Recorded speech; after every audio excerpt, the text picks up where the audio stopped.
Even though you're eating a plant-based product, you still need to be mindful of what's in there. People really are into this business about meat substitutes. And I want to explain some things to people about the importance of meat substitutes. Meat substitutes started because people wanted to find a healthier way to eat plants, replace the meat, save the environment, and improve their health. However, it's gotten a little sidetracked. A lot of these meat substitutes are highly processed. They unfortunately have ingredients in there that aren't always the best ingredients. And one thing is, people have to understand, if you're giving up beef, you got to accept you're giving up beef. But because people want the taste and the texture of beef, manufacturers are putting things in some of these products that's not the best. For example, heme is a molecule that's in the blood. It contains iron. That is what gives the beef the meaty taste that we all love so much. But because they're doing meat substitutes, right, they're now taking heme, not from beef, obviously it's a meat substitute, but they're taking it from the soy root.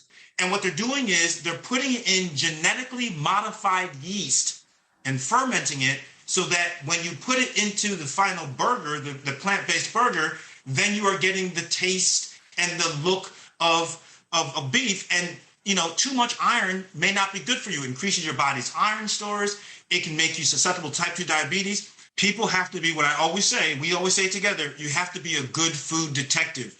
Even though you're eating a plant-based product, you still need to be mindful of what's in there. For example, I'm going to give you a real quick cheat sheet of what to look for. First of all, look at the protein. Yeah, let's look at the protein. You want to make sure that the protein has at least 10 grams per every 3-ounce serving. That's critical. We talk about needing protein to build muscle.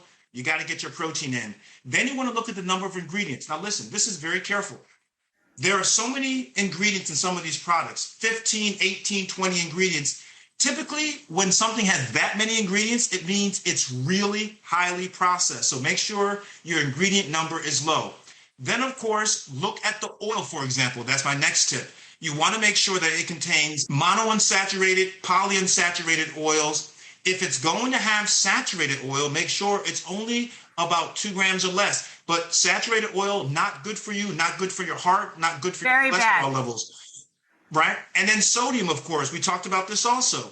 Sodium or salt, or so many people are addicted to salt or used to salt. It's unbelievable. Make sure, please, it's 300 milligrams or less per serving. You can see this right on the back. It's so important when you're making your choices for protein. As Dr. Ian says, it's so important to just read that label.